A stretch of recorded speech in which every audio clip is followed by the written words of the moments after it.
terceira série. Hoje eu vou falar sobre movimentos migratórios. Para a gente lembrar aí, movimento migratório é todo movimento populacional que pode ocorrer por vários motivos. Quando a pessoa sai de um território, de um estado, sai de uma região em direção a outra. Só que se a gente for analisar, os migratórios ocorrem, esses movimentos.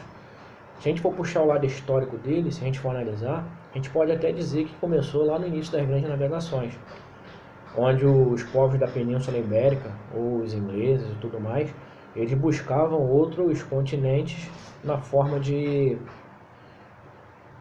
conhecê-los, buscar novas riquezas, novas mercadorias e tudo mais.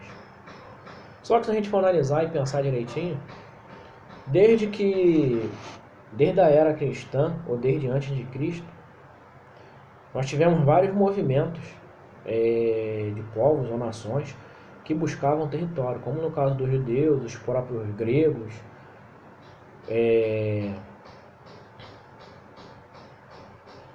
que tentavam adquirir novos territórios. Só que, de uma forma geral, a gente vai falar alguns tipos deles e vamos buscar aí. Ele pode ser interno e externo. Geralmente, a gente pode citar, por exemplo, movimento interno. A gente tem o pendular, o êxodo rural, transumância, movimento migratório religioso. Então, a transumância, que também pode ser chamado de sazonal, ele ocorre quando um indivíduo ou uma quantidade de indivíduos se deslocam de uma determinada área de origem para uma área que migrou depois que passar por um período de estiagem ou de muita chuva que ocorre nessas regiões. Um exemplo nordestino no período da seca, quando ele sai do interior e vai para as áreas litorâneas ou para outros estados devido a esse período da seca aí. O movimento pendular é aquele movimento diário que o indivíduo, a pessoa, ela realiza no seu deslocar diário, quando sai, por exemplo, de uma outra cidade para outra cidade para trabalhar e depois retorna para sua cidade de origem para casa. Como, por exemplo, o pessoal que sai do centro de Nova Iguaçu e vai para o centro da cidade, ou vai para a Barra da Tijuca para trabalhar, ou sai de São João de Meriti e vai para o centro da cidade trabalhar. Ocorre também dentro de uma mesma região, dentro de uma mesma município ou cidade, como por exemplo a galera que sai daqui de Santa Cruz, ou vai para a Zona Sul, ou vai para o centro do Rio trabalhar e mais tarde retorna às suas casas. E hoje, o que acontece muito, e aconteceu muito na década de 50, na década de 80 no Brasil, ocorre muito ainda, é o chamado êxodo rural.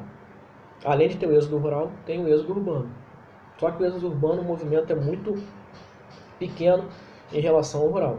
O êxodo rural é aquele movimento que o trabalhador rural, ele sai do campo em busca de melhores condições de vida, mais atrativos que a grande cidade pode oferecer a ele. Porém, muitas vezes, esse trabalhador rural não consegue emprego, não consegue uma residência fixa e acabam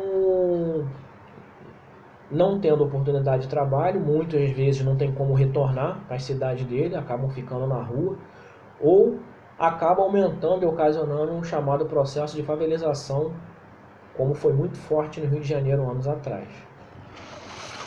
Então a gente vai falar de novo sobre o histórico do processo de migrações. Como eu comecei a falar, a gente falou sobre as grandes navegações. Porém, como eu falei anteriormente, se a gente for analisar, poderia ter ocorrido um pouco mais severo anteriormente, no período ainda desde a era cristã. Só que na década de 50, no início da década, na década de 50, foram marcados só na Europa foram 2 conflitos, 2 guerras mundiais. Então teve o processo de migração para quem saiu no período da guerra e depois retornou para a construção de suas cidades, seus países, e novamente na Segunda Guerra houve novamente esse processo migratório. Hoje em dia a gente tem processos migratórios que ocorrem principalmente na América do Sul, como por exemplo os bolivianos que procuram Brasil e Argentina em busca de empregos, principalmente depois de trocas políticas e aumento de desemprego. O Brasil, para eles, é considerado um país com grandes oportunidades de emprego. Não só os bolivianos, assim também como venezuelanos, que vêm procurando entrar no Brasil devido à estabilidade política e econômica, vêm procurando entrar em massa pelo território, principalmente pela região norte. Existe ainda na Ásia, por exemplo, as migrações do sul e sudeste asiático para o Golfo Pérsico, que é o que? Golfo Pérsico, onde a gente encontra Dubai, Doha, Abu Dhabi, Kuwait, Jordânia, países que têm, devido aos petrodólares, à indústria do petróleo, tem um forte crescimento na indústria civil e no processo de urbanização. Então hoje possui assim, uma oferta de emprego muito grande em relação a outros países do continente asiático. E também a gente pode considerar países muito pobres do continente africano que buscam outros países do mesmo continente africano que, porém, têm melhores condições de vida. Só que muitos, às vezes, encontram divergência, principalmente por diferenças étnicas ou religiosas. Onde, por exemplo, os países da chamada África Branca, onde a maioria é todo mundo islâmico, tem muita divergência aos países de tradições centro-africanas. Outro fluxo também muito importante que a gente vale destacar é a migração de cérebro, que eu já falei para vocês. A migração de cérebro é toda aquela que ocorre quando a mão de obra muito qualificada ela recebe convite ou vai em busca de outros países para desenvolver pesquisas e ganhar melhores. A consequência desses deslocamentos de efeitos demográficos tem como consequência aí vários efeitos, como a elevação do número de habitantes nas áreas que vão receber, às vezes alguns ficam na rua, a população absoluta também tem um certo levanto, vão ter que se incorporar, se enquadrar em novas culturas, e os principais efeitos que a gente tem aí é a xenofobia, a desterritorialização, a exploração de mão de obra de imigrantes, que muitas das vezes estão, por serem imigrantes, estarem ilegais, recebem às vezes a metade ou 2 vezes menos do que o outro trabalho, e com isso você tem a depreciação dos salários. Aí você tem uma saturação também de equipamentos e de serviços urbanos. Aí você tem ampliação da oferta de mão de obra, principalmente das rações que vêm com um crescimento vegetativo muito baixo. E aumento da arrecadação pública com os imigrantes legais, que muitas vezes eles investem nesse processo aí de como eles estão legais, eles procuram se tornar, estudar e investir em si próprio, então o governo acaba lucrando com isso daí. Então é muitas vezes favorável. Como os Estados Unidos, por exemplo, e hoje ele oferece, no caso, o Green Card para quem se sai bem na escola.